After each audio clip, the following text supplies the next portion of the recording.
Two simple tips to improve your iron play and your ball striking. One of the biggest things I see on a regular basis when people are hitting iron shots, if you struggle with thin shots, heavy shots and also fat shots, a lot of people kind of come into the impact position. What happens from there?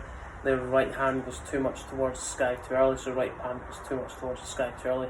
Club face gets severely open, and then what we're going to do from there is that right elbow gets disconnected away from the right hip in order to kind of square this club face up where the handle goes back, club face closes, we add a lot of loft. If you're this golfer, flip like I said.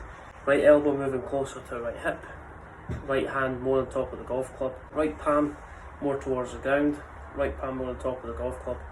Also your right elbow moving closer to your right hip. Elbow is leading the wrist, and as you can see from there, my left wrist is in a relatively flat position, my right wrist has maintained its angle, and my right arm stays a little bit more bent through impact. Many golfers who release the club early get into this position, right palm goes towards the sky too early, elbow goes back, arm straightens too early in an attempt to square up that club face. Two things: as you walk the club down into, let's say, last parallel, with right hand more on top of the golf club, so that would be right palm more towards the ground to right hip.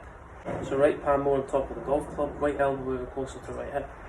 As you can see from there, that helps me orientate the face a little bit more of a kind of de-lofted position.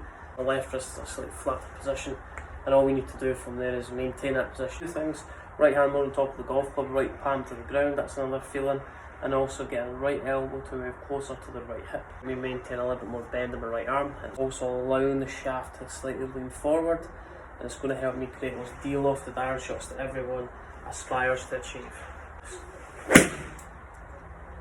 Top of the backswing as you start down, right hand more on top of the shaft, a good feeling to help facilitate that right palm towards the ground. That's going to get this left wrist a little bit more turning down towards the ground. Close, if you're someone that releases the club early because the club face is open, then right elbow working closer to right hip. Feeling is trying to get right elbow to move a little bit closer to left elbow, and that's going to help you maintain that right arm bend a little bit longer on the way down. It's going to help maintain that position with the grip slightly ahead of the club head, make ball turf contact.